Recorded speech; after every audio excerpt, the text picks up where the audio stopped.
முதல்ல அனைவருக்கும் பாரதியார் சார்பில் எனது வணக்கத்தை நான் தெரிவித்துக் கொள்கிறேன். பாரதியாருக்கு தமிழக அரசு இன்னும் மிகப்பெரிய விழா எடுக்க வேண்டும் அப்படின்னு நான் கேட்டுக்கிறேன். ஏனென்றால் பெண்கள் முன்னேற்றத்தை மிக வலிமையாக பாடியவர் பாரதியார் அவர்கள்.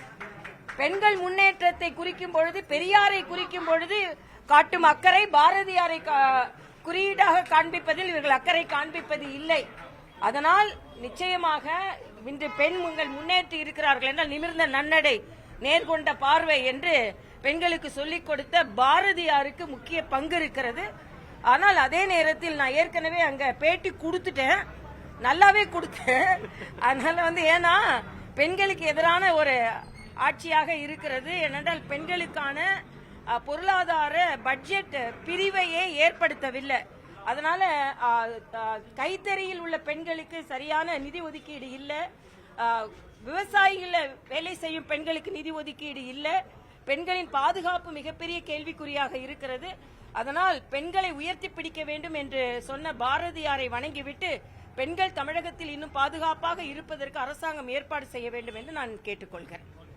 ஜதிப்பல்லக்கு என்பது பாரதியார் விருப்பப்பட்டது. அதற்கு வானவில் பண்பாட்டு மையம், மரியாதைக்குரிய சகோதரர் ரவி, பர்வீன் சுல்தானா போன்றவர்கள் எல்லாம் இதை முன்னெடுத்து செல்வது எனக்கு மிக்க மகிழ்ச்சி. பாரதியாரை அவர் நம்மை தோளில் தூக்கி நமது சுதந்திரத்தை வாங்கி கொடுத்தார். அவரை தோளில் தூக்குவது நமக்கெல்லாம் பெருமை.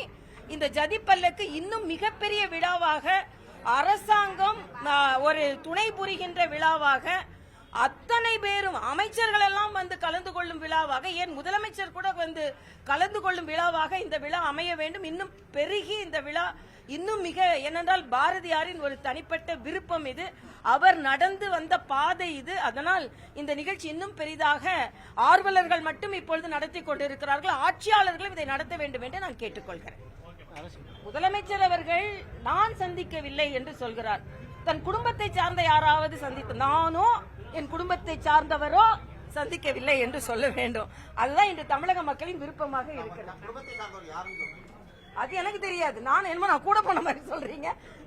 சாதாரண மக்கள்கிட்ட ஒரு, ஏன்னா அந்த அவர் இல்லம் இருந்த இடத்திற்கு வந்ததெல்லாம் ஒரு அதானியை பத்தி பேசணும்னா பவர் போயிடுது. பாலாஜிக்கு மின்சாரத்துறை அமைச்சருக்கும் இதுக்கு ஏதோ சம்பந்தம் இருக்கு போல இருக்கு. அதானின்னு உடனே கரண்ட் போயிடுச்சு.